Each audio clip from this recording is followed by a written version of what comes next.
साथियों, इस समय हम मौजूद हैं, ये जौनपुर का कलेक्ट्रेट है। कलेक्ट्रेट बार में मौजूद हैं और जो अधिवक्ता हैं सतवीर, जो लगातार जो है दूल्हा हत्याकांड में जो सौम्या है, सौम्या के परिवार को बिना किसी सहायता के, बिना किसी आर्थिक जो है शुल्क लिए, बिना किसी रुपया लिए, एक भी बिना रुपया लिए, जैसे अनुराग यादव में इन्होंने मदद की। और हमारे साथ बैठे हैं सतवीर, वो कुछ बता रहे हैं भोले और शोले का। और हम यहाँ पे आपको दिखाएं कि सौम्या भी मौजूद है पूरे परिवार के साथ।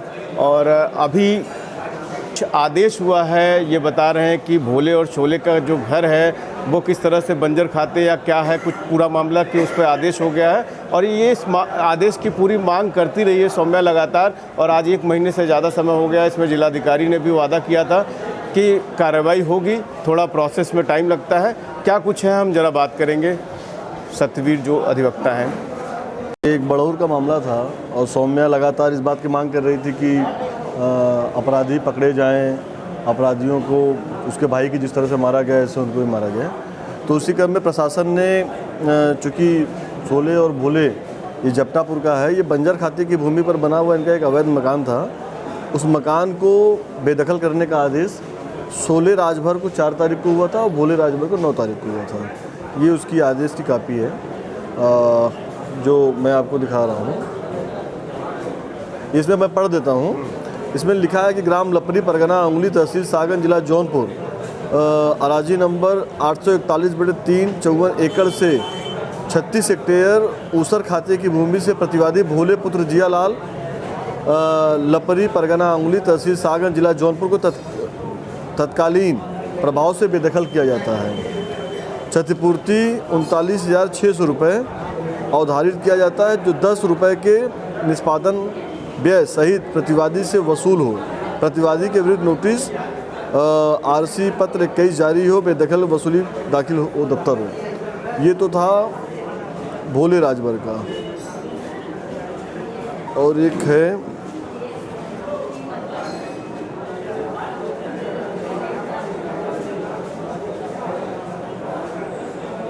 इसी तरह दूसरा आदेश है शोले राजभर का, जो 4 तारीख को हुआ है।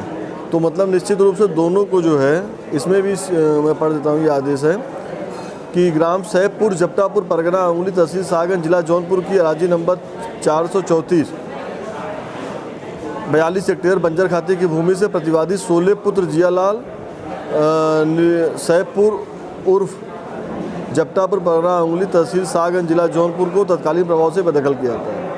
इनको 22,089 रुपये जो है इनके ऊपर लगाया गया है क्षतिपूर्ति। तो एक अच्छी पहल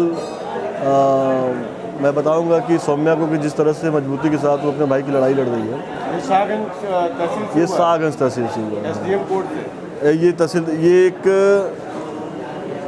तहसीलदार कोर्ट से ये आदेश हुआ है। अब इसमें क्या प्रोसेसिंग है आगे? गिराए अनुराग यादव की तरह समय न दें कि प्रतिवादी हाई कोर्ट जाए, वहाँ से समय लेके आए, या फिर अपील दाखिल हो इसके खिलाफ। हालांकि अपील दाखिल होगी तो जिलाधिकारी न्यायालय में ही होगी, तो वहाँ से भी खारिज होगा ये, क्योंकि ये बहुत ही ऐसा मामला है कि इसको क्षम्य नहीं किया जा सकता है। तो मुझे तो नहीं लगता है कि प्रशासन को समय देना चाहिए, अपील के पहले ही इसको मकान को गिरा देना चाहिए। तो साथियों, जैसा कि आप देख रहे हैं कि किस तरह से सतवीर बता रहे हैं कि ये जो बेदखली का आदेश हुआ है भोले शोले के घर पे जो आदेश हुआ है, उसके बाद बहुत सारी चीज़ें होती हैं जो कि स्टेप बाय स्टेप चलती हैं। लेकिन अगर जिलाधिकारी इस पर संज्ञान लेते हैं, क्योंकि सौम्या को अभी विश्वास नहीं हो रहा है, उसके संज्ञान में ये बात आई है, लेकिन अभी उसको विश्वास नहीं हो रहा है कि ये शोले भोले का जो घर है, ये मकान पे बुलडोज़र चल जाएगा। और ये इसलिए नहीं हो रहा क्योंकि अनुराग यादव का उदाहरण है कि आज तक बेदखली का आदेश सदर तहसील से होने के बाद भी तहसीलदार कोर्ट से आज तक उसके मकान पर बुलडोज़र की कार्रवाई नहीं हुई है। तो क्या उसका सोचना है इस समय? वो यहाँ पे कलेक्ट्रेट में मौजूद है, कलेक्टर बार में। हम उससे भी बात किए हैं, क्या उसका कहना है, हम आपको सुनवाते हैं। अभी एक रिपोर्ट आ रही है कि शोले राजभर के आदेश हो गया है घर पे, जो कि बंजर खाते की ज़मीन पे बना था। तुम्हारी मांग थी कि उनके घर पे बुलडोज़र चलाया जाए, अब आदेश हो गया है बुलडोज़र चलाए जाने का, ध्वस्तीकरण का। कैसे देख रही हो? अभी हमारी बात नहीं हुई है, बात हो जाए उसके बाद हम जानेंगे कि हाँ कैसे क्या कार्रवाई होगी। अभी हम डीएम और एसपी से बात कर लेंगे, फिर उसके बाद बता सकते हैं। नहीं, एक आदेश की काफ़ी अधिवक्ताओं के पास आ गई है, क्योंकि अभी जो अधिवक्ता हमारे साथ खड़े हैं, जो साथ दे रहे हैं, उनके माध्यम से ये पता चल रहा है कि वो आदेश की काफ़ी आ गई है। देखिए सर, मेन बात है कि ऐसे ही अनुराग हत्याकांड में चिपकाया गया था, लेकिन गिरा नहीं है। तो मुझे अभी वो विश्वास नहीं है, जब तक गिर ना जाए। जब गिर जाएगा तो विश्वास होगा। इसके लिए जब बात कर लेंगे, तभी जब गिरेगा तभी हम जानेंगे। जो काम हो जाए तब हम जानेंगे कि हो गया, नहीं तो नहीं जान पाएंगे। कि हमें यकीन ही नहीं है कि हो जाए ये लोग का। अच्छा, कहीं ना कहीं जो रवि का जो एनकाउंटर होता है, उसके बाद तमाम जो है आरोप लगते हैं। कोई दर्द नहीं समझ पा रहा है एक बहन का कि एक भाई का जो है मर्डर हो गया है इस तरह से, और तुम्हारे दर्द को एक राजनीतिक मोड़ दे दिया जा रहा है। वो दर्द नहीं समझ पा रहे। जब से रवि यादव का एनकाउंटर हुआ है, यादव समुदाय के लोग जो है तुम्हारी खिलाफत करें कि तुम नेतागिरी कर रही हो, तुम ये करो, तो आखिर में तुम्हारे पास और क्या विकल्प है? अगर भाई के लिए न्याय ना मांगो, क्या विकल्प है? देखिए सर, अब इसमें कोई क्या कहता है, राजनीतिक मोड़ कहता है, क्या कहता है, उससे हमसे नहीं लेना देना है। हमें बस इतना है, मेरे भाई को जितने लोग मारे वो बचने नहीं चाहिए। और हमसे ये नहीं कि कौन मुझे क्या कहता है, मुझे इससे क्या, मुझे राजनीति थोड़ी करनी है कि मैं ये देखूंगी मुझे कौन क्या बोल रहा है। मुझे ये देखना है कि मेरे भाई को जितने लोग मारे हैं वो मरने चाहिए। मुझसे और किसी से कोई मतलब नहीं है। मुझे बस एक ही चीज़ है कि मेरे भाई को जो मारे हैं, ताकि कल वो छूटे, मुझे ना मारे, मेरे फैमिली में किसी को ना मारे। ये हमको अपना खुद सुरक्षा देखना है, अपनी सब कुछ अपना देखना है। अब कोई मुझे कहे कि राजनीति मोड़, अब कोई कहे कि ये, तो हमको इससे नहीं लेना देना। अगर हमको इससे लेना देना होता, अगर हमको राजनीति से लेना देना होता, हम इसका जवाब देते। लेकिन इसका जवाब देने का हमको कोई रीज़न ही नहीं दिखता है। हमको बस यही है, मेरे भाई के जो अपराधी हैं, सरकार जैसे हमारे शासन प्रशासन ने एक हमको संतुष्टि दी है, वैसे मेरे बाकी के जो अपराधी हैं वो सब ऐसे ही जाने चाहिए। बस मेरा एक ही। संजय निषाद जो गाजीपुर में एक एनकाउंटर हुआ था, एक लड़के का एनकाउंटर हुआ जो कि वहाँ के होटल व्यवसायी की हत्या में इन्वॉल्व बताया जा रहा है, उसका होता है। तो वो जब परिवार कहता है कि इसका फर्जी एनकाउंटर हुआ, तो वो कहते हैं कि हम मुख्यमंत्री से इस मामले को लेकर बात करेंगे।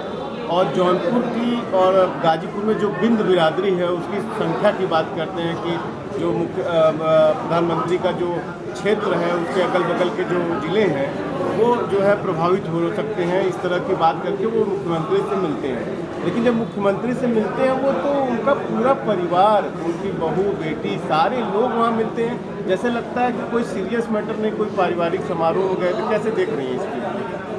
अब उनसे हम क्या ही कहें, हमको तो लगता है बस उनको गद्दी चाहिए। गद्दी के अलावा उनको ये नहीं दिखता कि मतलब कि यहाँ पे पीड़ित परिवार जो भी हम उनके मतलब कि जो नीचे जो उनको वोट दिए हैं उनसे उनको मतलब नहीं, जनता से उनको मतलब नहीं है। उनको अपनी तिजोरी भरने से, अपनी गद्दी संभालने से ही मतलब उनको लगता है। अब हमारे यहाँ आए कि नहीं आए उससे उनका मुझे कुछ नहीं लगता, क्योंकि मुझे जहाँ तक पहुँचना था वहाँ तक पहुँच चुकी हूँ। बस मेरी यही गुजारिश है कि मेरे भाई के जो अपराधी हैं वो नहीं बचने चाहिए। अब मुझे इससे नहीं लेना था मेरे घर कौन आता है, मेरे घर कौन नहीं आता है, उससे नहीं। मुझे एक चीज़ चाहिए, मेरे भाई के अपराधी नहीं बचने चाहिए। 1 महीने से ज़्यादा समय हो गया है, उनको मानसिक दिक्कत भी हो रही है। किस तरह की पीड़ा से गुजर रही हो? अब सर देखिए, हमको इसको बताने की ज़रूरत भी नहीं है। हमें बस एक ही चीज़, मेरे दिमाग में जो चीज़ है वही निकलेगा हर चाहे जब।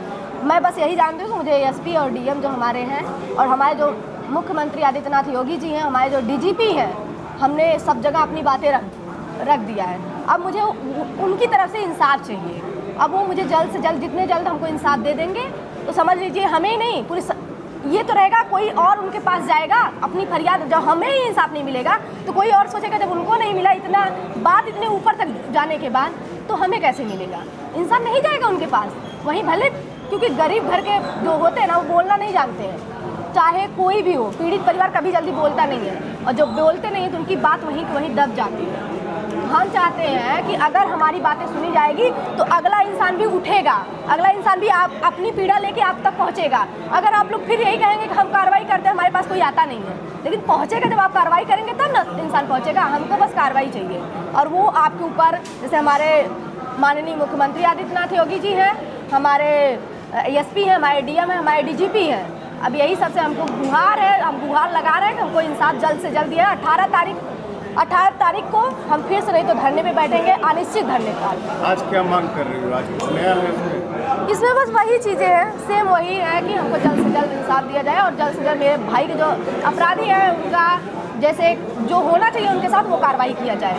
अच्छा, अखिलेश यादव से मिलने के बाद ये थोड़ा सा सब चीज़ चेंज हो गया, जैसे एनकाउंटर हो गया रवि का और तमाम चीज़ें हुई, कैसे देख रहे हो? मतलब तुम तो न्याय मांगने गए थे और हो गया कुछ और। वही बात है, अब क्या ही बताया जाए, हमको उसको बताने की ज़रूरत नहीं है, वो भी टाइम आएगा तो हम सब कुछ बता सकते हैं। लेकिन बात ये है कि मुझे इंसाफ से मतलब है, हमको जो भी इंसाफ देगा, हम देखिए ना हमारी औकात थी अखिलेश भैया तक पहुंचने की, ना हमारी औकात थी हमारे आदित्यनाथ योगी तक पहुंचने की। बस हमको जो जहां पर पहुंचाया है वहां पे गए हैं, लेकिन अब उनकी सोचने की क्षमता चाहिए कि वो हमें किस नज़रिए से देखते हैं, वो हमें किस तरीके से इंसाफ दिलवाते हैं, अब उनके ऊपर है। अब यही में समझ में आएगा कि हमारे लिए वो है कि हमारे लिए नहीं है। 18 तारीख लास्ट है हमारे लिए, और 18 तारीख के बाद हम चाहेंगे तो यहीं पे आत्मसमर्पण कर देंगे, या तो अपना मतलब जो भी होगा हमारे से वो हम कर डालेंगे। वो पूरी जिम्मेदारी हमारी सरकार की होगी, हमारे प्रशासन की होगी, और किसी की नहीं। एक जो पोस्ट किया आपने, फेसबुक पोस्ट किया आपने, वो उसी प्रदर्शन को लेकर के क्या कुछ है उसमें? यही कि हम अगर हमारी कार्रवाई जल्द से जल्द किया जाए। अब इतना टाइम नहीं दे सकते आपको कि वो एक दिन छूट के आए, तो मतलब इतना टाइम दिया जाएगा तो ज़रूर छूटेंगे, क्योंकि जो 3 से 4 हत्या किया है वो छूटेगा ही, क्योंकि उसका तो डेली का पेशा है कि अपना जेल में जाना, जेल से निकल के आना। तो इसका क्या मतलब वो छूटे फिर हमको मारे, फिर एक आप लोग फिर इसके लिए लड़े, फिर वो जेल में जाए, फिर छूटे। तो ये चीज़ करने से अच्छा है एक बार भी उसको निपटा दिया जाए, उसको वो कड़ी से कड़ी सज़ा दी जाए, जो कड़ी से कड़ी सज़ा उसको चाहिए।